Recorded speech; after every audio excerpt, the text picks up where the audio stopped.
Have you ever noticed how SpongeBob never stops smiling, even when everything falls apart? No matter what happens, losing his job, being humiliated by Squidward, or watching his dreams crumble, that same wide grin stays glued to his face.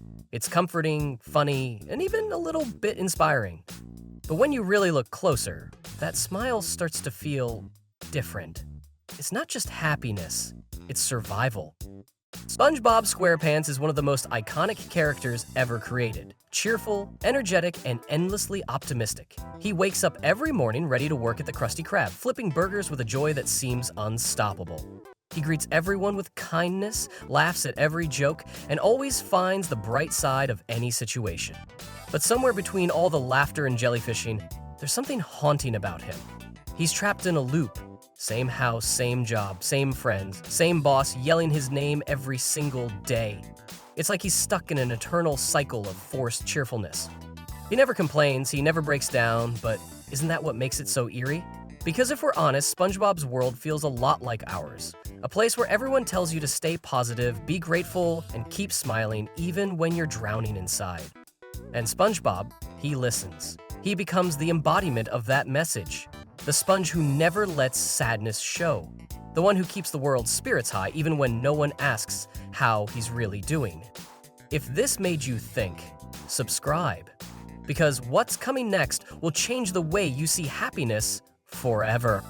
Think about SpongeBob's daily routine. He wakes up to the sound of his foghorn alarm clock, jumps out of bed with a grin and shouts, "I'm ready!" before running off to work.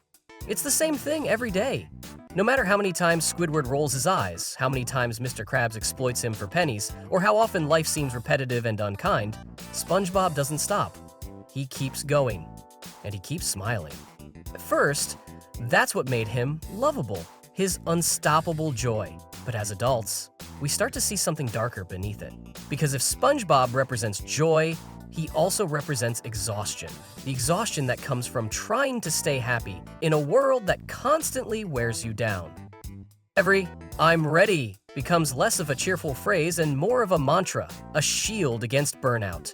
The more he smiles, the more it feels like he's holding something back, something heavy, something real. And maybe that's why we're drawn to him. Because SpongeBob isn't just a cartoon about happiness, it's a cartoon about the cost of maintaining it. There's a strange thing about happiness. The moment you start chasing it too hard, it begins to slip away. SpongeBob's happiness feels almost desperate, like a performance he's afraid to stop. Think about how he reacts when someone else isn't happy, like Squidward. SpongeBob goes out of his way to make him smile, to cheer him up, to fix him. But what if SpongeBob isn't doing that for Squidward? What if he's doing it for himself, to maintain the illusion that everything around him is okay? Because when someone like Squidward refuses to smile, it threatens SpongeBob's world. It forces him to face something he's spent his whole life avoiding, that maybe happiness isn't endless. Maybe it's fragile, maybe it breaks, and that's terrifying for someone whose entire identity is built on joy. So he doubles down. He smiles harder, he laughs louder, he pushes away every sign of sadness until his cheerfulness becomes almost unsettling, like a clown who forgot how to take off the makeup. SpongeBob's laughter is iconic, that high-pitched, squeaky giggle that can fill a room. It's the sound of pure childhood innocence, but over time it starts to sound hollow. We see episodes where he's clearly unhappy but still forces the laughter out, like when his friends leave him, when he's fired from the Krusty Krab, or when his best efforts fall apart. Even then, he smiles. He laughs through the pain. That's not joy anymore. That's performance. And that's what makes SpongeBob so human. Because haven't we all done that? Haven't we all laughed when we wanted to cry, pretended to be okay because we didn't want to worry anyone else? SpongeBob is the cartoon version of that feeling, the universal mask we wear just to survive. Maybe that's why his laughter hits differently now. It's not just funny, it's haunting. If this story is making you see yourself in a cartoon sponge, don't worry, you're not alone. We make every story with passion just for you. In a way, SpongeBob represents the modern worker, endlessly loyal, overworked, and underpaid, yet still smiling through the exhaustion. Mr. Krabs, his boss, constantly exploits his enthusiasm, and SpongeBob doesn't even notice. He's so eager to please, so desperate to make others happy, that he sacrifices his own peace for it. Sound familiar? It's the same thing so many people do in real life, forcing joy to prove their worth. Smiling through burnout? Saying, "I'm fine," while collapsing inside. SpongeBob is the perfect metaphor for emotional labor, the invisible effort it takes to seem okay when you're not. Because deep down, even if he doesn't admit it, SpongeBob is tired. The world keeps demanding more joy from him, more energy, more smiles. And he gives it until there's almost nothing left. That's what makes his story so heartbreaking. It's not about a sponge who's happy all the time. It's about a sponge who has to be. Despite all his friends, Patrick, Sandy, Squidward, SpongeBob is profoundly lonely. Patrick often drifts in and out of his life, Sandy lives in her own world, and Squidward barely tolerates him. Behind his big grin, SpongeBob is quietly begging the world to love him back with the same energy he gives. But they don't. And still, he smiles. Because for SpongeBob, smiling isn't just something he does, it's who he believes he has to be. That's what makes him tragic. That's what makes him real.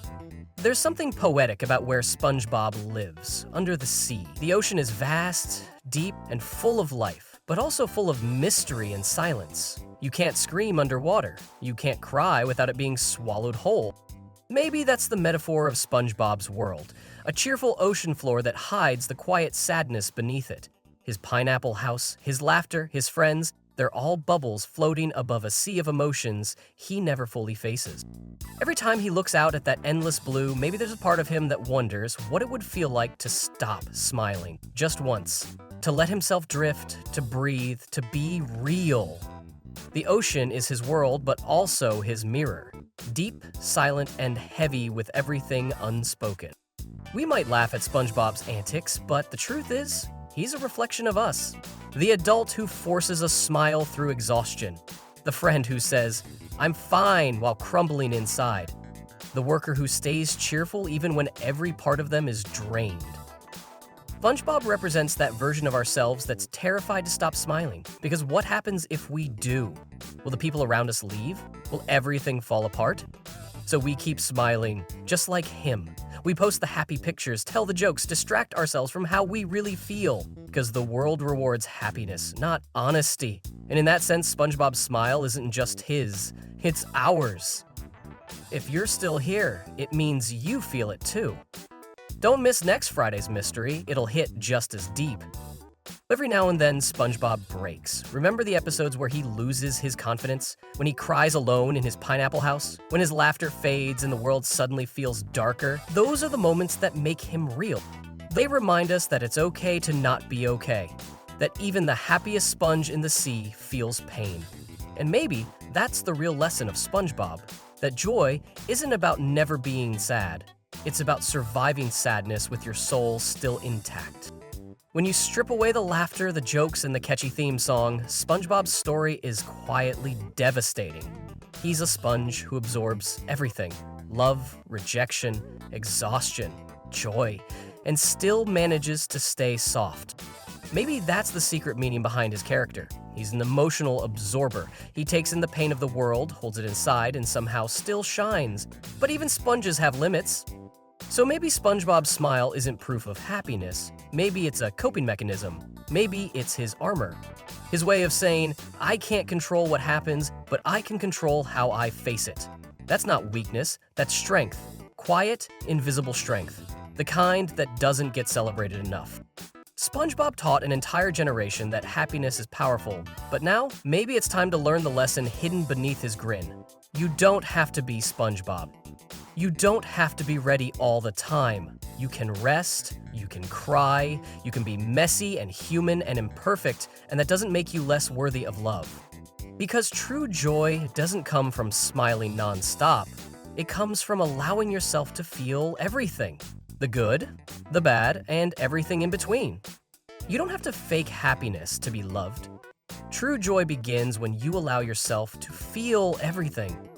Sometimes the biggest smiles hide the deepest exhaustion. Maybe SpongeBob isn't just happy, maybe he's surviving. So next time you see SpongeBob smile, maybe you'll see it differently. Maybe you'll see not just a happy sponge, but a survivor. Someone who keeps choosing light, even when surrounded by darkness. And maybe, just maybe, that's what real happiness looks like. Maybe SpongeBob isn't the only one hiding behind a smile. Subscribe, we'll uncover more stories that hit close to home.